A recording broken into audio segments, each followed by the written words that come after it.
On now, a third runway and a sixth terminal are being proposed for Heathrow, which would nearly double the number of passengers that could be handled at the airport.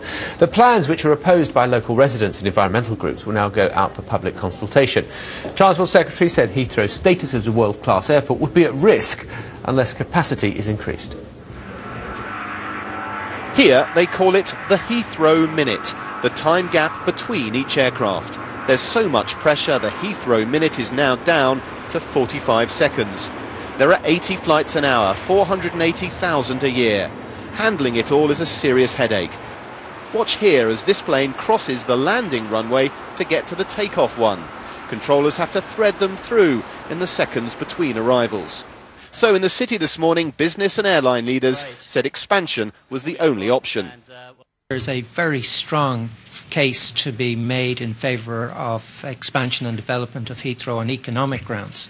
By the time a third runway becomes operational, aviation emissions will have been capped for many years, and any airline seeking to grow at Heathrow or indeed anywhere else will have to ensure that their emissions do not exceed the cap. Air pollution is measured at stations like these around the airport. Today, the government insisted that even with 220,000 extra flights a year, pollution will reduce. Why? Much of it's from nearby roads, and car engines are getting cleaner. Ministers say the same is true for aircraft, and they're getting less noisy. There have been vast improvements in technology. You've got lighter planes emitting less pollutants into the atmosphere and also creating less noise. Now, residents around Heathrow have been benefiting from those investments in technology. But out campaigning on what will one day be the flight path, environmentalists are having none of it. Greenpeace believes the government is putting its own commitment to cut carbon emissions at risk. If the government gives the go-ahead to a third runway at Heathrow, it's basically saying it's given up on its climate change targets. It's been encouraging a binge flying culture in this country, which means there's no way we'll meet our long-term climate targets, which are so vital in tackling this really important problem. The government denied suggestions today that Heathrow's expansion is being fast-tracked over that of Stansted, which it always said would come first. The growing environmental battle could yet derail the government's plans. It could well be 2020 before these fields north of the airport become Heathrow's third runway. Well, Michelle DeLeo is Director of Flying Matters, which is a pressure group of those who support sustainable growth in aviation, and she's in our studio in central London. Michelle, thank you very much for being with us. So what does sustainable growth in aviation mean? Well, I think, first of all, we need to be honest about two things which are actually central to this debate. The first is aviation's global contribution to climate change. The UN panel on climate change forecasts that aviation's contribution would grow to 3% of carbon emissions by 2050. And that's, it sounds like a small amount, but it's taken very seriously by the industry. And that amount doesn't even take into account all the work being done by the industry to reduce its emissions, or the inclusion of aviation in the EU emissions trading scheme. And the other thing which we need to take into account, we need to be really honest about, is that limiting physical capacity is actually quite a crude form of demand management.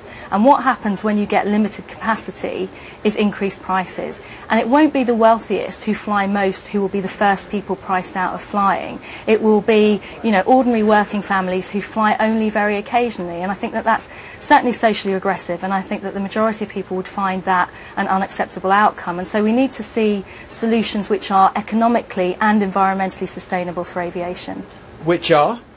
Which are that, as I say, we need to combine what the industry is doing technologically. We need smart market-based mechanisms like emissions trading, and we need sensible growth in infrastructure. Sure. So you do support the additional runway? We certainly do. And we also need to see additional infrastructure in the UK regional airports, because if you don't have a balanced approach to this, which takes into account the economic benefits, the social benefits, and the environmental impact, what you get is the kind of muddied thinking which we saw from organisations like the Soil Association recently, which, on the basis of aviation's contribution to climate change, want to remove organic status from air-freighted food from the very farmers in the developing world who rely on it.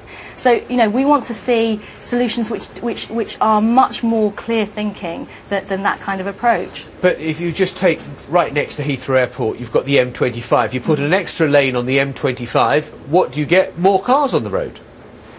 Well, as your package stated, you know, cars are also, and car manufacturers are also working incredibly hard to reduce their emissions. But if you take into account the fact that a third runway at Heathrow is unlikely to be delivered by, you know, 2015 at the earliest, but most people think it's probably going to be closer to 2020.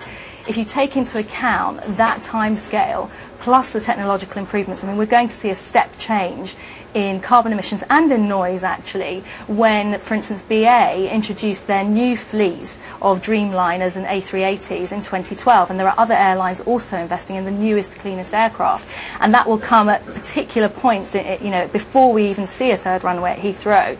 And when you combine that with emissions trading, which will cap the level of emissions, what we're actually looking at, and what's in the consultation paper, is actually a sort of carbon neutral effect of the third runway. Okay, Michelle Delisle, we must leave it there. Thank you very much for being with us. Thank you.